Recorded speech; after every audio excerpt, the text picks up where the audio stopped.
بمحاضرة بروفيسور جون كليلاند عن relapse and recovery in patients with dilated cardiomyopathy. بعد اذنكم بس السايد توكس هو يعني ان شاء الله البدايه بتاعت الاسم هي بدايه قويه ان شاء الله، لكن بعد كده هيبقى في حاجات بيزك بالنسبه لليونج جنريشن، لكن احنا بادئين بالستيت اوف ذا ارت الحاجات المهمه، لكن ارجو ان احنا نلتزم بالهدوء والسايد توكس بلاش منها. I'm going to talk about dilated cardiomyopathy, the recovery in response, or either spontaneous or in response to medical therapy, but also about the issue of relapse in those patients who have recovered, because many of these patients are quite young. Many are hoping that they're going to live for many decades, and they will often ask the question, do I need to keep taking the treatment? So just a little bit about the background first. How do we define dilated cardiomyopathy? Well, I think we can base this on the 1995 World Health Organization definition, which has three essential components. First of all, you have to have left ventricular dilation and dysfunction. This will often be accompanied by right ventricular dysfunction, but not always. It should be primarily due to dysfunction of the cardiac myocytes, so they're not talking about patients with a large amount of scar due to myocardial infarction and so on. And we are talking today about idiopathic dilated cardiomyopathy, so I'm not going to focus on sarcoid or amyloid or other cardiomyopathies. This is the idiopathic dilated cardiomyopathy. And although these patients might have some coronary artery disease, the extent of left ventricular dysfunction should not be adequately explained by myocardial ischemia or infarction. So that's what we're talking about when we talk about dilated cardiomyopathy, or when I talk about it. So in terms of epidemiology, it's quite common, and it accounts for a large proportion of heart failure in younger patients. Estimated prevalence is about 4 in every 1,000 of the population, but of course the incidence will be higher, as at least until now these patients haven't had a normal prognosis, so the mortality is higher, and some of them will recover, and therefore the lifetime incidence will be higher than 1 in every 250 of the population, perhaps maybe 1 in every 150, 200 people will develop dilated cardiomyopathy at some time in their life, assuming we detect it, that is. And when we look at heart transplant waiting lists, then it's 50%, and some lists even up to 60% of patients awaiting heart transplantation. Hopefully that will go down as medical treatment improves. In terms of etiology, it is multifactorial. And of course, this is one of the things we have to take into account when we're talking about the prognosis of dilated cardiomyopathy and its ability to recover. To date, there are 5 genes that I know about that have been identified as a cause of dilated cardiomyopathy. The most common of those is titin. I'm not quite sure why titin isn't on this list, but it should be there as one of the 5. And titin is quite interesting because it seems to respond quite well to medical treatment. On the other hand, some of these, such as the lamin mutation, may respond quite poorly to pharmacological treatment, and they're at high risk of arrhythmias and may require a defibrillator to prevent premature death. There is variable penetrance of these genes, and there's also polygenic risk. There's additional susceptibility genes, so it's quite a complex genetic milieu. We should also recognize peripartum cardiomyopathy as a unique form of reversible cardiomyopathy.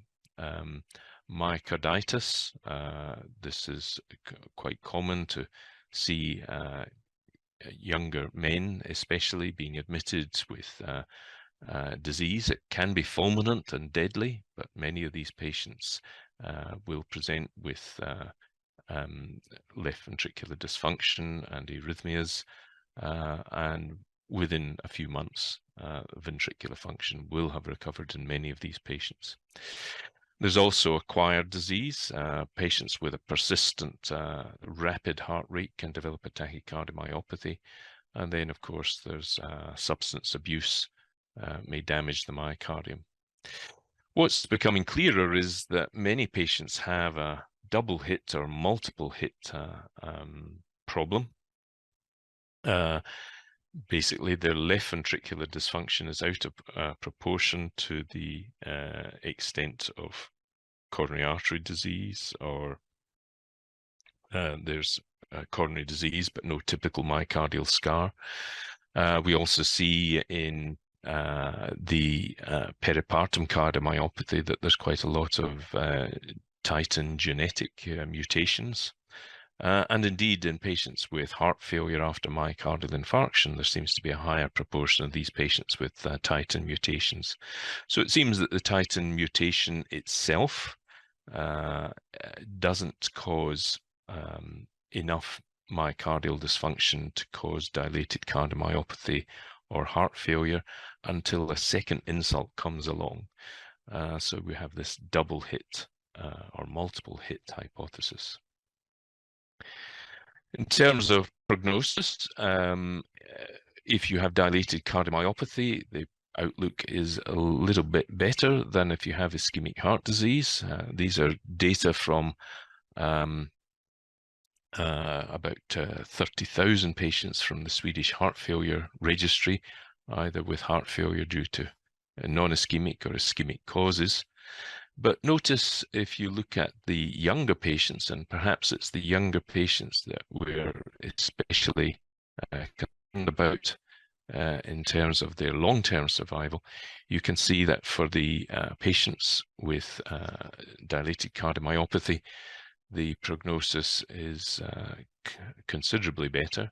You're talking about a mortality of less than 3% per year for those under the age of 60. So we certainly can think about decades of survival for these younger patients with dilated cardiomyopathy. We don't have at the moment any answer to old age, so that remains an important risk factor. In terms of the prognosis of dilated cardiomyopathy, at least for younger patients, it's certainly improving over time. This is a series of reports, and you can see in this latest one in this series in 2014, the 5-year survival of these patients, average age about 50, was 93%. And of course, symptoms are important too. We're not only concerned about the recovery in ventricular function and improved survival, but also how did these patients feel. And you can see that many of these patients now return to normal functional status and without symptoms. So back to the 1980s, so 40 years ago, you can see that this is in the era really before widespread use of ACE beta blockers or mineralocorticoid receptor antagonists or any of the new developments. A substantial proportion of patients would recover. If they survived, they would recover. The ventricular ejection fraction would rise to above 50%. If we move forward to the era of ACE inhibitors, beta blockers, and MRA, these are data from the IMAC2 trial, and you can see that out of about 300 patients in this analysis, that a goodly proportion, perhaps a third, would make a full recovery in ventricular ejection fraction. The others would get substantial improvements, but you can see that about a third of patients really getting to or approaching normality within 6 months. If you follow these patients, the ventricular function often improves further with treatment out to about 2 years. 2 years tends to be a period when you're unlikely to see further improvements in ventricular function without finding a new treatment, that is, beyond 2 years. You can see the more dilated the ventricle, the less likely that was to happen. And in this particular analysis, the lower the ejection fraction, the larger the end diastolic dimension or volume, the less likely the patients were to have a good improvement in ventricular function. So what's really caused this change, this dramatic increase in the rate of recovery? And it does seem to be the introduction of beta blockers for the treatment of HFrEF. And you can see that it's the patients with dilated cardiomyopathy who get these striking improvements in ejection fraction. You can see that many patients in this study getting 20 or 30% absolute improvement in left ventricular ejection fraction and essentially recovering. This was a study we did actually on ischemic heart disease patients many years ago. And what we were looking at was the relationship between myocardial viability and the improvement in ventricular function with beta blockers. And you could actually think of dilated cardiomyopathy as being a ventricle with almost complete viability, where you would expect a big improvement in ejection fraction. And here you can see that if you've got a reduced ejection fraction, ischemic heart disease, but no viable dysfunctional segments, there's very little improvement in ejection fraction with the beta blocker. Whereas if you have a lot of viable but dysfunctional segments, you see a big improvement, moving towards a dilated cardiomyopathy position.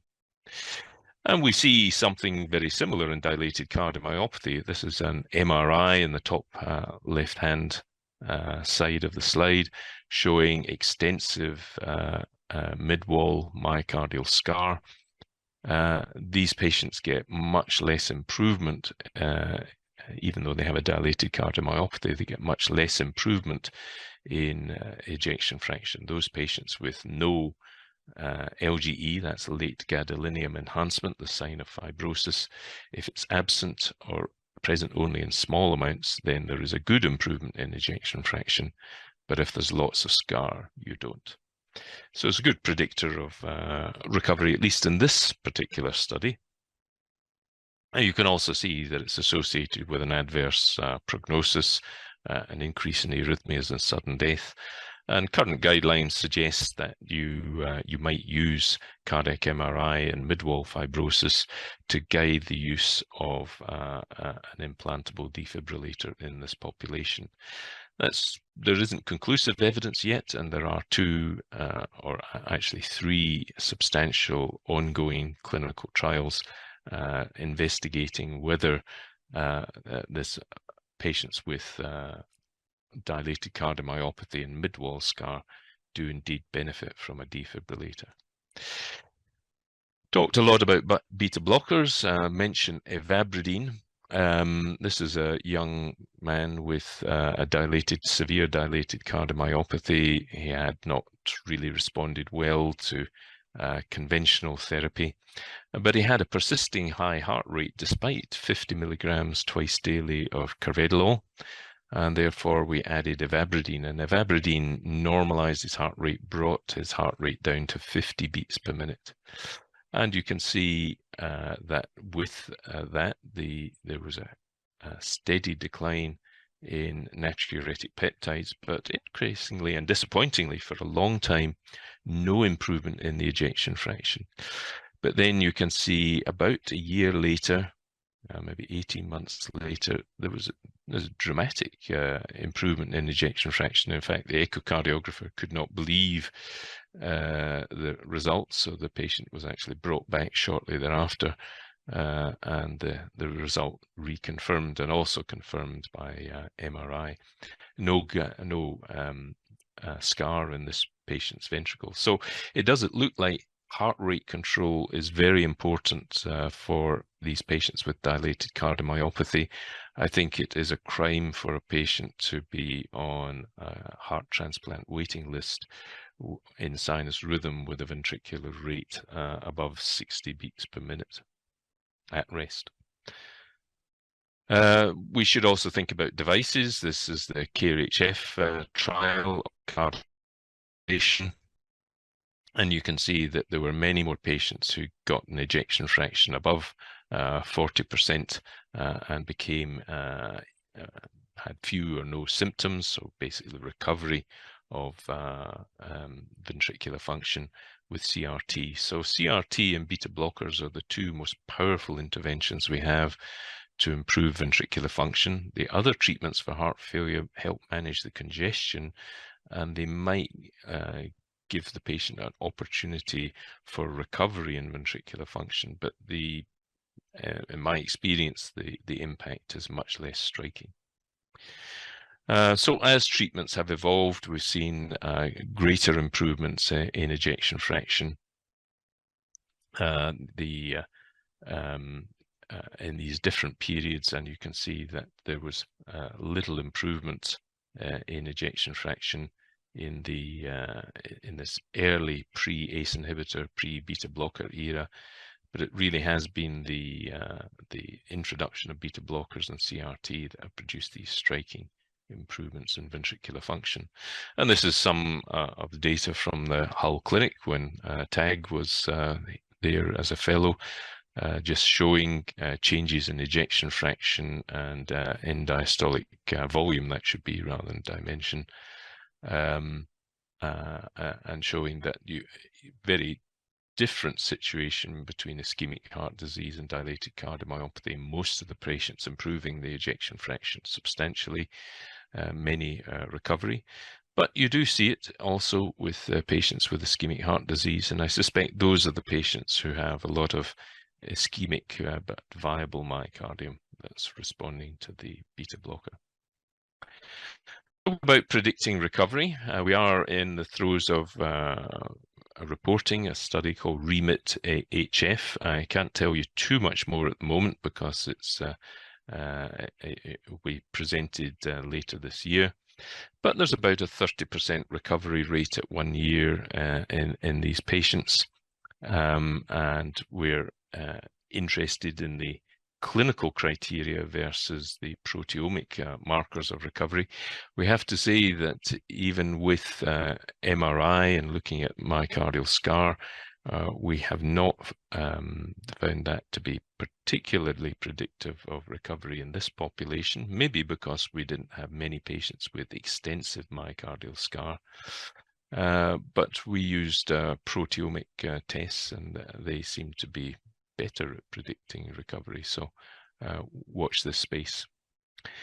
It's certainly likely that the severity and the duration of left ventricular dysfunction or disease is a predictor. So the more severe it is, the longer the duration, the less likely you are to see recovery.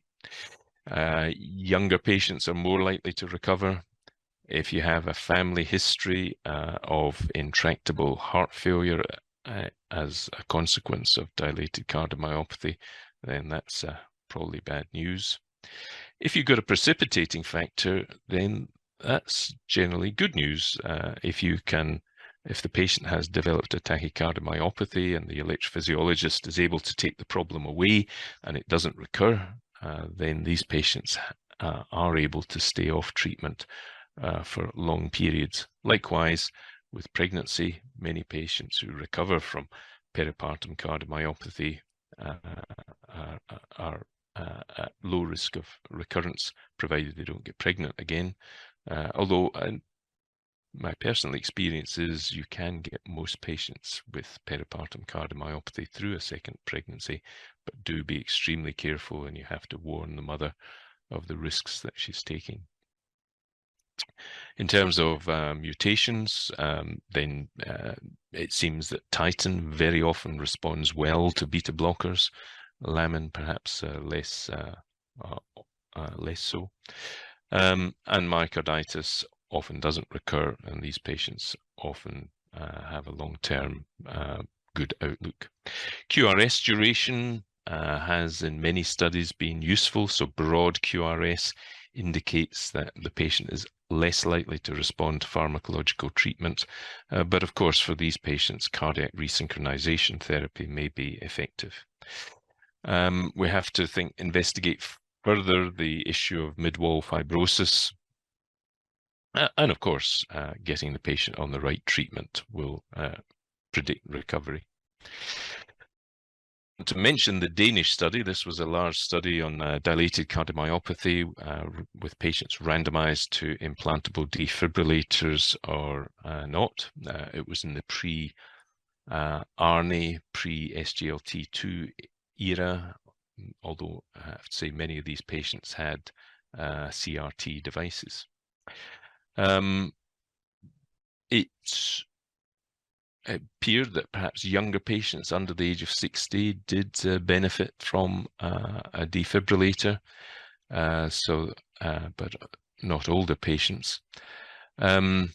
In terms of myocardial scar, it certainly indicated patients with a worse prognosis, but it didn't indicate patients who got a greater benefit from an ICD. And indeed, in the Danish study, non-sustained VT also didn't predicted a worse outcome, but it didn't predict a greater benefit from the ICD. So you have to be quite careful about which questions you're asking.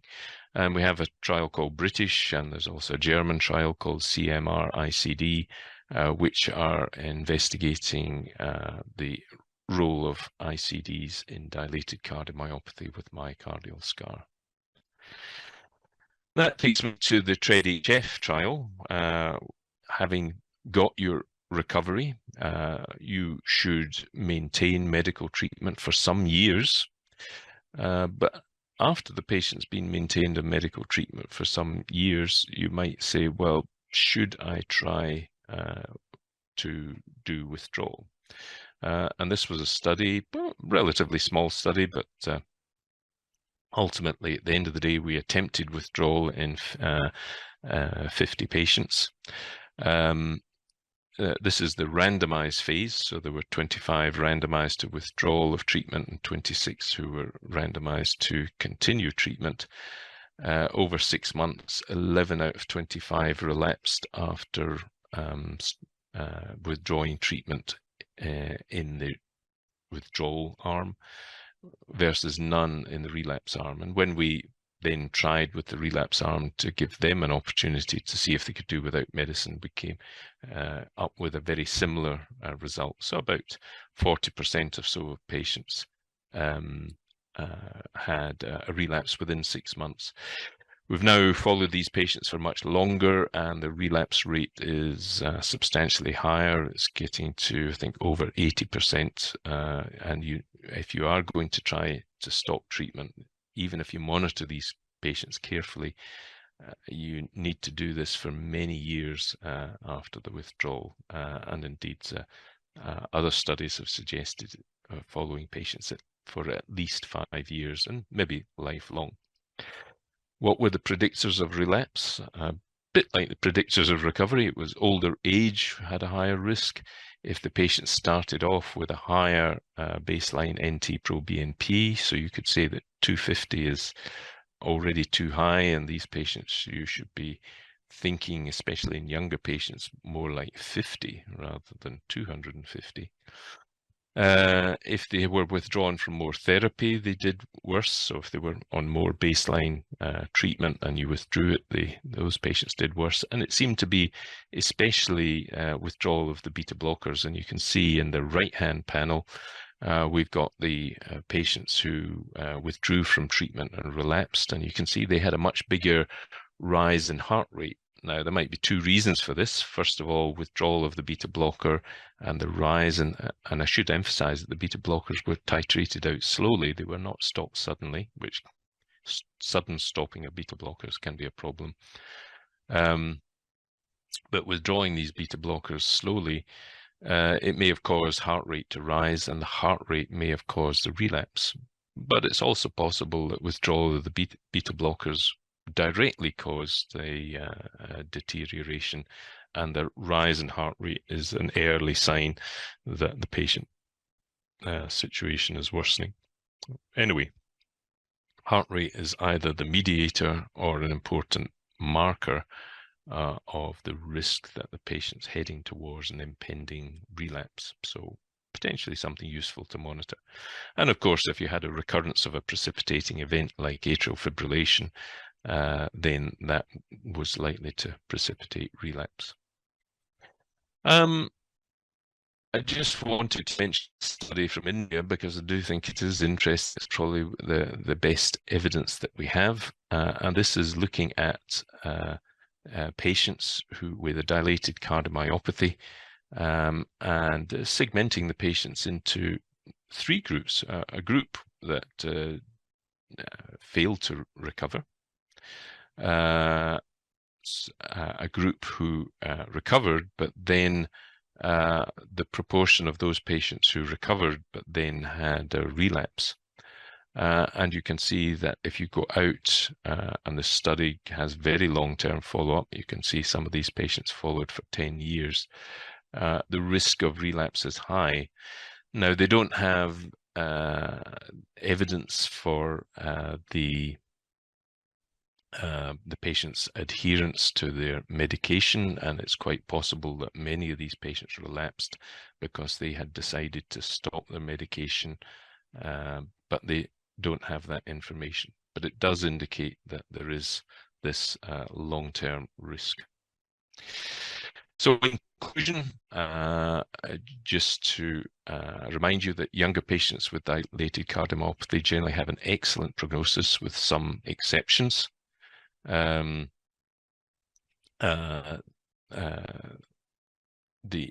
in particular, perhaps the dystrophin and lamin genetic diseases have a worse outcome, but many of the people with titin mutations, they respond well to pharmacological therapy.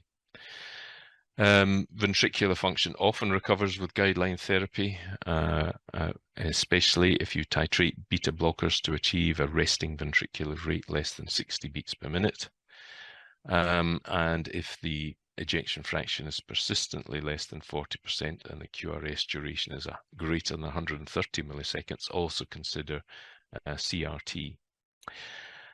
Unfortunately, DCM, dilated cardiomyopathy, will often relapse. It will sometimes relapse even though the patient is on the best medical therapy. So just because your ventricular function has recovered doesn't mean to say that it will stay recovered. But the relapse rate will be even higher if the treatment is withdrawn, especially if the heart rate increases or there's another precipitating event. So be very cautious about withdrawal of therapy and make sure the patient is properly informed of the risks that they're taking. And if you're going to do it, monitor the patients very carefully. And I would just finally say, try to avoid withdrawing therapy for recovered dilated cardiomyopathy, especially beta blockers. So thank you very much, and thank you for your attention. Thank you very much, Professor Cleland, for this very interesting lecture about relapse and remission in patients with dilated cardiomyopathy. And my question is, in the era of ARNI and ACGLT2 inhibitors, would you propose that relapse of dilated cardiomyopathy, including relapse of heart failure symptoms, might be less? So this is the first question. The second question is that in patients with heart failure with recovered ejection fraction, where their ejection fraction improved above the level of 10%. Well, this is about 50%. We're talking about recovery. 40%. Sorry, I missed the end of the question there. So would you? Sorry. So I repeat again. So in the era of ARNI and ACGLT2 inhibitors, would you consider those medications will make relapse less frequent? First question. Second question is that in patients with heart failure with recovered ejection fraction, would you consider again those particular medications, ARNI and ACGLT2, to continue for maybe longer time to prevent relapse or not? Right. So I think that the addition of SGLT2 inhibitors and ARNIs are likely to further increase the recovery rates. So I think that will, and also the prognosis of these patients. So, we should be increasingly optimistic, guarded optimism, but optimistic for most of these younger patients with dilated cardiomyopathy, that we can improve, they should have a good outcome, and in the absence of some of these serious genetic diseases, they should have a good prognosis. So certainly treat with the SGLT2 inhibitors and the RNAs. I think that they are likely to increase the rate of recovery a little bit further.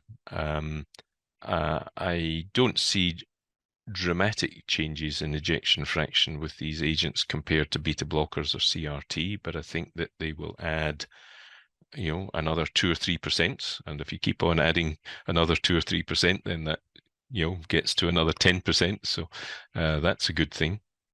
And in terms of the long-term maintenance of recovery, I think it's early days. I think we should take this in two phases. First of all, when the ventricular function has recovered, I think you should wait at least 2 years on full medical therapy before you make any decision. If after 2 years the patient is doing very well and is not happy to continue taking all the medication, then I think, assuming the patient is normotensive, you can think about de-escalating some of the treatment. The key treatment to keep on board, I think, is the beta blocker. If the patient is begging to come off the beta blocker, then I think a trial of ivabradine as an alternative means of ventricular rate control could be considered. I don't think the evidence is not as good or as strong with ivabradine as is with a beta blocker. There doesn't seem to be any protection against arrhythmias with ivabradine as there is with a beta blocker. So I don't think it's as good as. On the other hand, you may find that a smaller dose of beta blocker plus ivabradine might be better tolerated by some of these patients. And I think that is a combination I have a lot of confidence in. But I think it is important to ensure that you keep resting heart rate low, preferably 60 beats per minute or lower for these patients. And I think that everything I've seen, and I'm biased, so don't believe everything I say, but everything I've seen, the recovery and the relapse seems to be strongly related to heart rate. So keep an eye on the heart rate. Okay, so your recommendations, Professor Cleland, to prevent relapse, or at least decrease the percentage or prevalence of relapse, is to keep heart rate, between maybe 55 or 65, using beta blockers or ivabradine, and keep blood pressure as normal as possible as well, I think. And finally, keep medications for at least 2 years after improvement of ejection fraction before decision of de-escalating these instances. Yeah. That would be my recommendation. Yeah. Thank you. Thank you very much. It was very interesting, and we hope that you will join us physically at certain point, maybe this year, hopefully. So thank you for being with us in ESMA, and would like to see you again and again many times. And thank you, Professor Cleland, and wish you a good day. Thank you. Okay, thank you.